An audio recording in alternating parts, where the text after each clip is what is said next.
Welcome, my amazing friends. Today's story is not just another biography, it is a journey into history. A journey filled with ambition, courage, danger, victory, pride, and tragedy. Have you ever heard of a young king who crossed deserts, climbed mountains, defeated powerful armies, and built one of the largest empires the ancient world had ever seen before he was 33 years old? He never lost a major battle. He faced kings, war elephants, rebellion, betrayal, exhaustion, and even the limits of his own men. His name still lives after more than 2,000 years. Today, we are talking about Alexander the Great. But this is not only the story of a conqueror. It is also the story of a boy who was told that he was born for greatness. A student who learned from one of history's greatest teachers. A leader who could inspire thousands of soldiers to follow him across the known world, and a man who became so powerful that he slowly began to lose the people closest to him. As we walk through his life, you will improve your English, learn useful words, and discover important lessons about leadership, confidence, discipline, and the danger of unlimited ambition.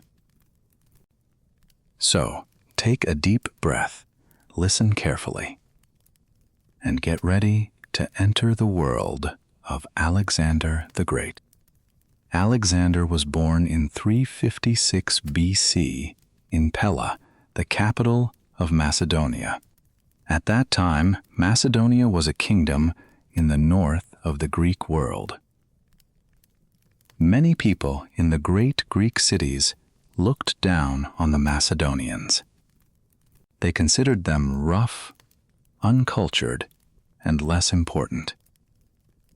But Alexander's father, King Philip II, was changing everything. Philip was intelligent, patient, and extremely ambitious. He reorganized the Macedonian army, improved its weapons, and created one of the most disciplined military forces in the ancient world. His soldiers carried long spears called sarissas. These spears were much longer than the weapons used by most Greek soldiers. When the Macedonian army moved together, their spears formed a deadly wall. Philip did not simply want to protect Macedonia. He wanted to control Greece and then attack the mighty Persian Empire. Alexander's mother was Olympias. She was strong, proud, deeply religious, and surrounded by mystery. Ancient stories say that she believed Alexander was connected to the gods. According to legend, before Alexander was born, Olympias dreamed that lightning struck her body and created a great fire. Philip also dreamed that a lion's image was placed over her womb. People later said these dreams predicted the birth of a powerful ruler. We cannot know how much of this is true. Legends often grow around famous people. But one thing is certain. From a very young age, Alexander was told that he was special. Imagine hearing that message again and again as a child. You are different. You are chosen. You are meant to rule. Those words can create confidence, but they can also create dangerous pride. Alexander grew up inside a royal court filled with politics, fear, competition, and violence. He learned early that power was never safe a prince could have enemies even inside his own family. Philip wanted his son to become more than a warrior. He wanted Alexander to become an educated ruler. So he chose one of the greatest thinkers in history to teach him. His name was Aristotle. Aristotle was a philosopher, scientist, writer, and student of Plato. He taught Alexander about politics, medicine, ethics, literature, geography, nature, and philosophy. Alexander became especially interested in stories about heroes. His favorite hero was Achilles, the great warrior from Homer's Iliad. Achilles was brave, fast, proud, and almost impossible to defeat. But he was also angry, emotional, and destined to die young. Alexander admired him deeply. He carried a copy of the Iliad during his campaigns, and is said to have slept with it near his sword. To Alexander, Achilles was not just a character in an old poem. He was a model of greatness. Alexander wanted his own life to become an epic story. One event from his youth became famous across Macedonia. A trader brought a large black horse to King Philip. The horse was powerful, beautiful, and impossible to control. It kicked, it jumped, it refused every rider. Philip decided that the animal was useless. But young Alexander watched carefully.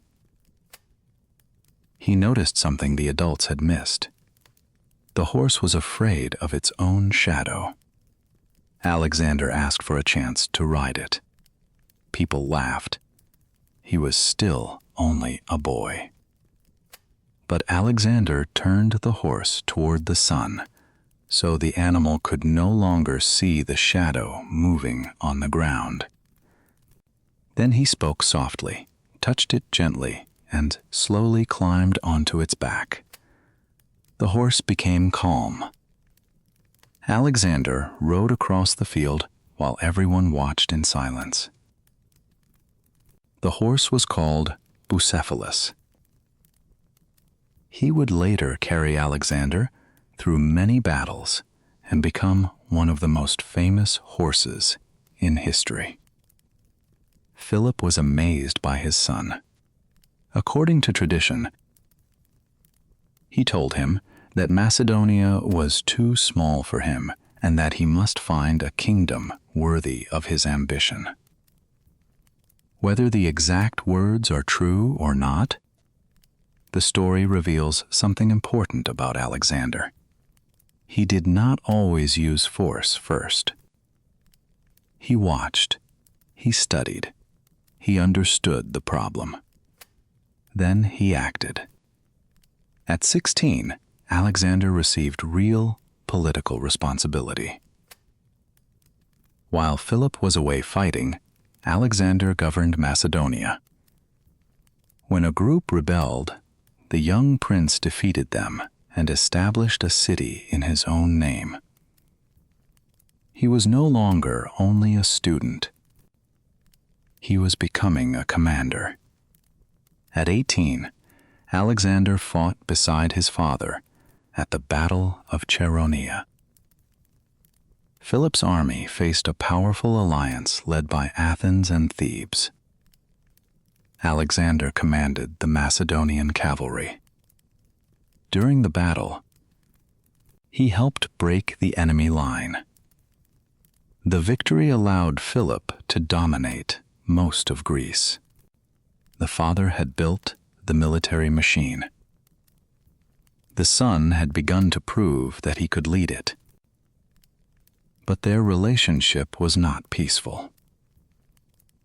Philip married another woman, Cleopatra Eurydice, and this created a serious crisis. Olympias feared that a new son could replace Alexander as heir. At the wedding celebration, an argument broke out. Alexander insulted Philip's new relatives. Philip, angry and drunk, tried to attack his son but fell to the floor. Alexander looked at him and mocked the man who wanted to conquer Asia but could not walk across a room. The royal family was breaking apart. Soon, Alexander and Olympias left Macedonia for a time. Later, father and son repaired their relationship. But the trust between them was never complete. Then, in 336 BC, everything changed. Philip was assassinated during a public celebration. He was only 46. The killer was immediately killed, and the full reason for the assassination remains uncertain. Some ancient writers suspected a personal revenge. Others believed powerful people inside the royal family may have been involved. Alexander was only 20 years old. Suddenly, he was king, but receiving a crown was not the same as controlling a kingdom. Enemies were everywhere. Some Macedonian nobles questioned his right to rule. Greek cities believed they could escape Macedonian control. Tribes in the north prepared to rebel. Alexander moved with incredible speed. He removed possible rivals. He secured the loyalty of the army. He marched north and defeated rebellious tribes. Then, news reached him that the Greek city of Thebes had risen against Macedonia. The Thebans believed Alexander had died in battle. They were wrong. Alexander marched south so quickly that many people could not believe he had arrived. He surrounded Thebes and demanded surrender. The city refused. The Macedonian army attacked. The result was terrible. Thousands were killed. Thousands more were sold into slavery. Most of the city was destroyed. Alexander allowed a few temples and special buildings to remain, but Thebes, as a political power, was finished. This act shocked the Greek world. Athens became silent. Other cities quickly accepted Alexander's rule. The message was clear. The new king was young, but he was not weak. Now Alexander was free to continue his father's greatest dream. He would invade the Persian Empire. Persia was enormous. It stretched across Egypt, Asia Minor, Mesopotamia, Persia, and far into Central Asia. Its king, Darius III, ruled millions of people. Alexander crossed into Asia in 334 BC with an army of around 40,000 men. He was entering the richest and most powerful empire of his age. Before beginning the campaign, Alexander visited the ancient city of Troy. There, he honored Achilles. He placed a crown at the hero's tomb and ran around it with his companion Hephaestion, who honored Patroclus, the closest friend of Achilles. Alexander was turning his own campaign into a new heroic legend. His first major battle against Persian forces took place at the Granicus River.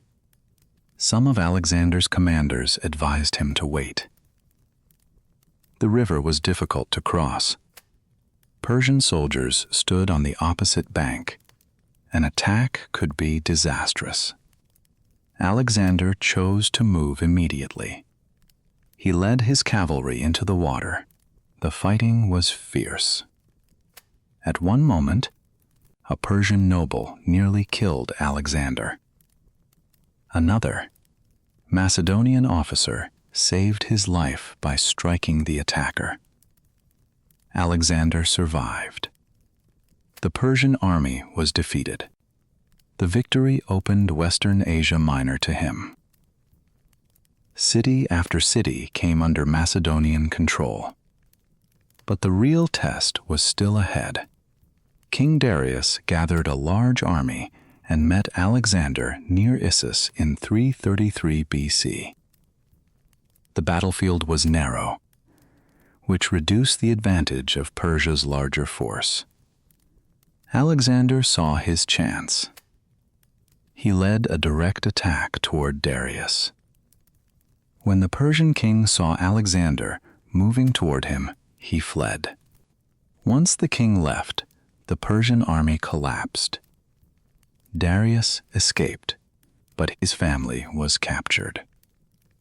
Alexander found the king's mother, wife, and children inside the Persian camp. They feared he would punish them. Instead, Alexander treated them with respect.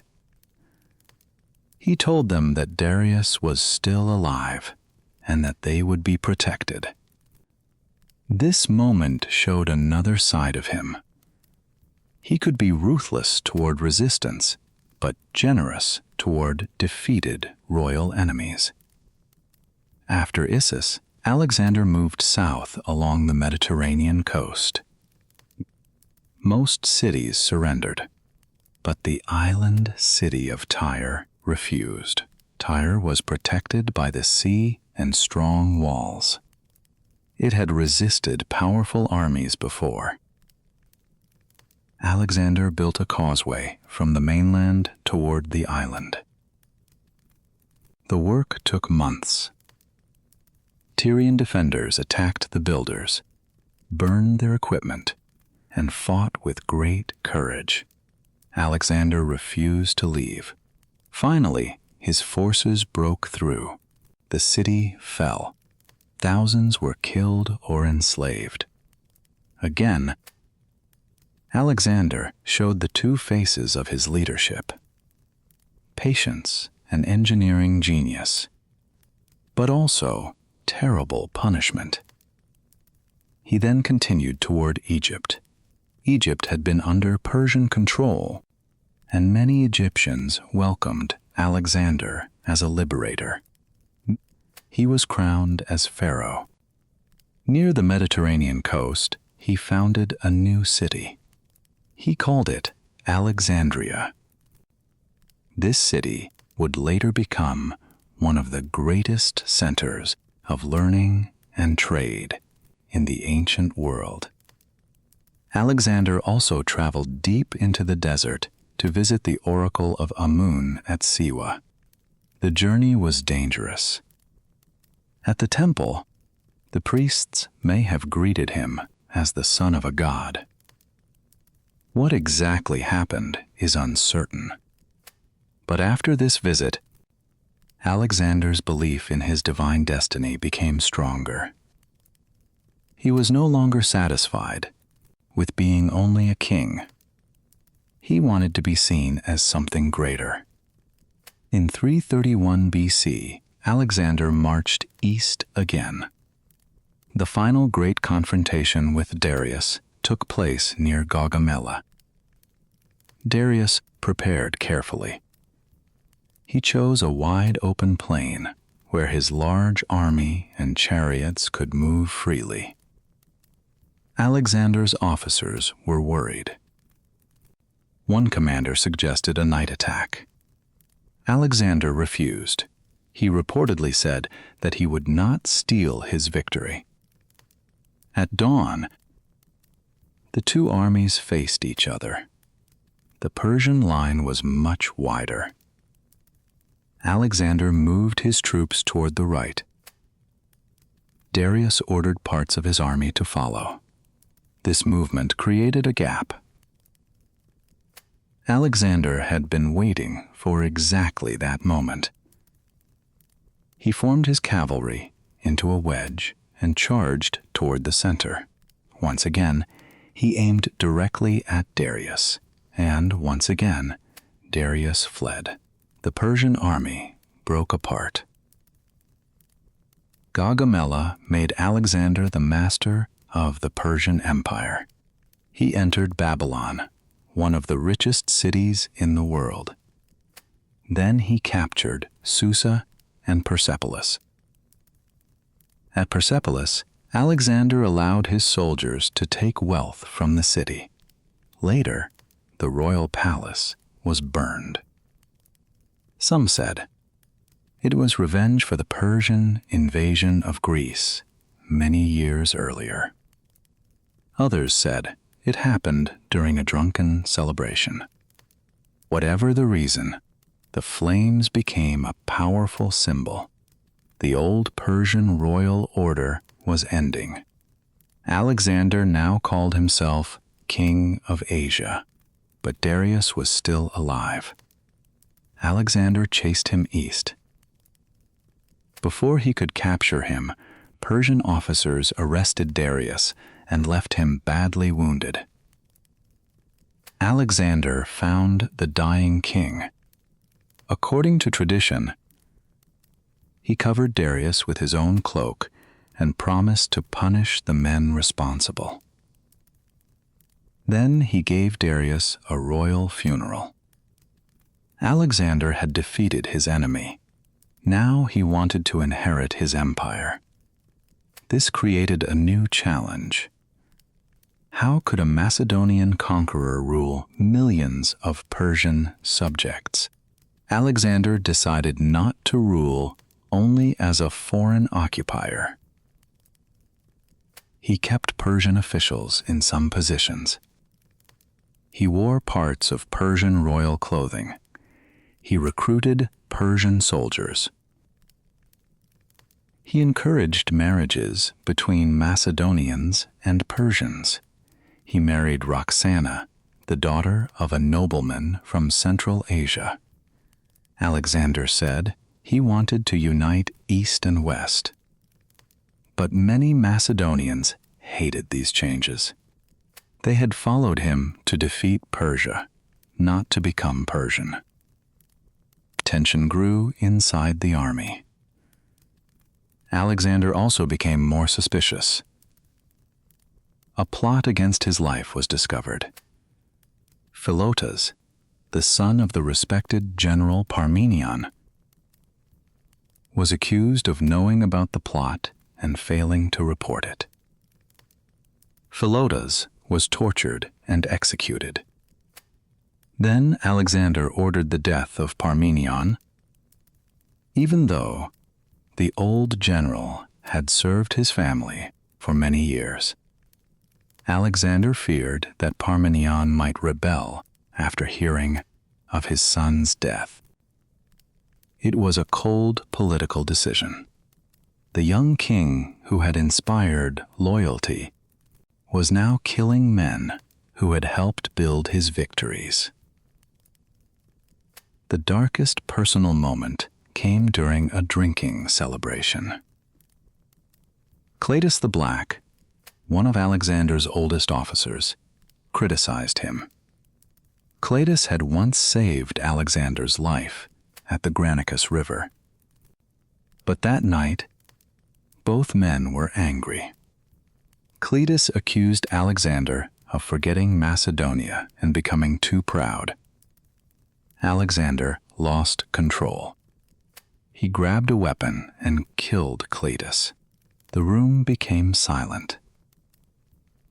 When Alexander understood what he had done, he was destroyed by regret. He cried and refused food. But regret could not bring his friend back. Power had protected Alexander from enemies. It could not protect him from himself. Still, he continued east. He fought difficult campaigns in Central Asia and then crossed into India. In 326 BC, Alexander faced King Porus near the Hydaspes River. Porus had something the Macedonians feared: war elephants. The animals were huge. They frightened horses, broke military lines, and created chaos. Alexander used surprise. During heavy rain and darkness, he crossed the river at another location and attacked before Porus could fully prepare. The battle was long and brutal. The elephants caused terrible damage, but Alexander's army slowly gained control. Porus was wounded and captured. Alexander asked him how he wished to be treated. Porus answered, like a king. Alexander respected his courage. He returned Porus's kingdom and made him an ally. This was one of Alexander's finest qualities. He recognized greatness even in an enemy. After the victory, Alexander wanted to continue farther east. He had heard stories of rich kingdoms and enormous armies beyond the next rivers. But his soldiers had reached their limit. They had been away from home for years. They had crossed mountains, deserts, rivers, and battlefields. They were exhausted. At the Hephaestion River, the army refused to continue. Alexander gave speeches. He reminded them of their victories. He promised more wealth and glory. Nothing worked. For the first time, the man who had defeated every enemy could not defeat the will of his own soldiers. He stayed alone in his tent for several days. Finally, he agreed to turn back. This was not a military defeat, but it was the end of his dream to reach the edge of the world. The return journey was terrible. Alexander divided his forces. Part of the army traveled by sea. Alexander led others through the Gedrosian desert. The heat was deadly. There was little water. Many soldiers and animals died.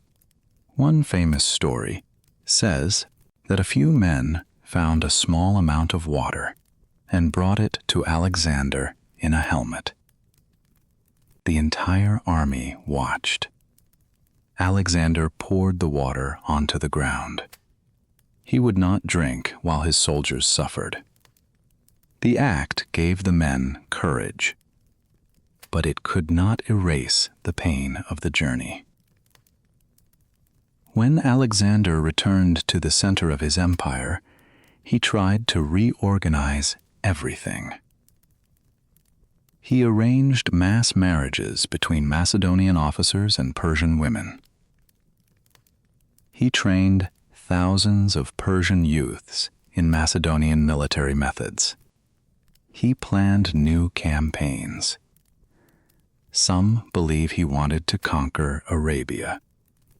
Perhaps he imagined going even farther, but time was running out. His closest companion, Hephaestion, became ill and died. Alexander was overwhelmed by grief. Hephaestion had been beside him since youth. He was friend, officer, advisor, and perhaps the person Alexander trusted most. Alexander ordered great ceremonies in his honor. After Hephaestion's death, something inside Alexander seemed to break. In 323 BC, Alexander arrived in Babylon. He was only 32 years old. During a series of feasts, he became seriously ill. He developed a high fever. For days, his condition grew worse. His soldiers walked past his bed in silence so they could see their king one last time. He could no longer speak, but he raised his hand to greet them. His generals asked who should inherit the empire. Ancient tradition, says Alexander answered, to the strongest. We do not know if he truly said these words, but they perfectly described what happened next. Alexander died in June of 323 BC. He had no adult heir ready to rule. His wife Roxana was pregnant. His half-brother had serious limitations.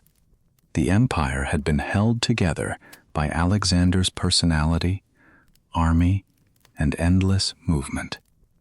Without him, it began to break apart. His generals fought for control.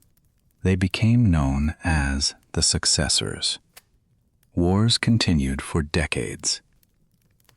The empire was eventually divided into several powerful kingdoms. The Ptolemies ruled Egypt. The Seleucids controlled much of Asia. The Antigonids later ruled Macedonia. Alexander's united empire disappeared, but his influence did not. Greek language and culture spread across a huge area. New cities became centers of trade, education, and art. Greek ideas mixed with Egyptian, Persian, Indian, and local traditions. This period became known as the Hellenistic Age. Alexandria in Egypt grew into a famous city of knowledge. Its library attracted scholars. Its lighthouse became one of the wonders of the ancient world. Science, mathematics, astronomy, medicine, and philosophy developed through the meeting of different cultures. Alexander did not personally create every achievement of this age, but his conquests opened roads between worlds that had once been more separate. Later leaders studied him. Julius Caesar admired him. Roman emperors copied his image. Napoleon examined his campaigns. Military schools still discuss his speed, courage, planning, and ability to motivate soldiers. Yet Alexander's legacy remains complicated. Was he a hero? He was brave. He led from the front. He respected strong enemies. He imagined a world where different peoples could serve the same empire. He created cities and encouraged cultural exchange. But was he also a destroyer? Yes, his wars killed countless people. Cities such as Thebes and Tyre suffered terribly. He executed loyal officers. He became increasingly suspicious. His ambition never seemed satisfied. This is why Alexander's story is so powerful. He was not simply good or evil. He was a human being with extraordinary gifts and dangerous weaknesses. His confidence allowed him to do what others believed was impossible. But his pride made him believe that no limit should apply to him. His vision united people. But his hunger for conquest kept his army in war for years. His courage created a legend. But his anger destroyed friendships. Alexander reached almost every goal placed before him. Yet he never learned how to stop. And perhaps that is the deepest lesson of his life. Great ambition can lift us. It can give us energy. It can help us cross difficult rivers and face powerful enemies. But ambition without wisdom can become a prison. Leadership is not only about making people follow you. It is also about listening when they are tired. Power is not only the ability to defeat others, it is the ability to control yourself. Alexander conquered kingdoms, but sometimes he could not conquer his own anger. He built an empire, but he did not build a peaceful plan for what would happen after him. He became one of history's greatest names, but greatness came with an enormous cost. My friends, you do not need to conquer the world to learn from Alexander. You can learn to observe carefully, as he did with Bucephalus. You can learn to study deeply, as he did under Aristotle. You can learn to move with courage when opportunity appears. You can learn to respect strength in other people, even when they stand against you.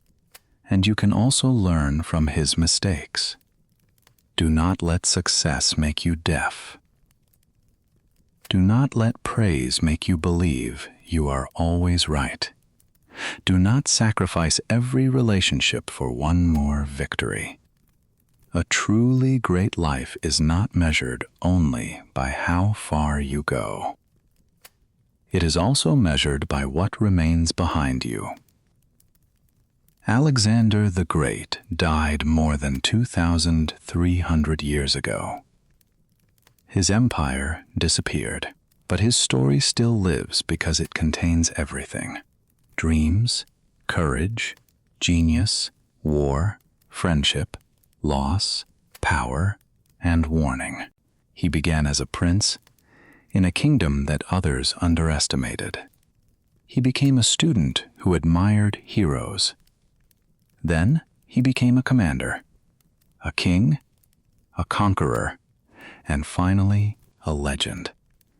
But behind the legend was still a young man racing against time, always searching for the next horizon.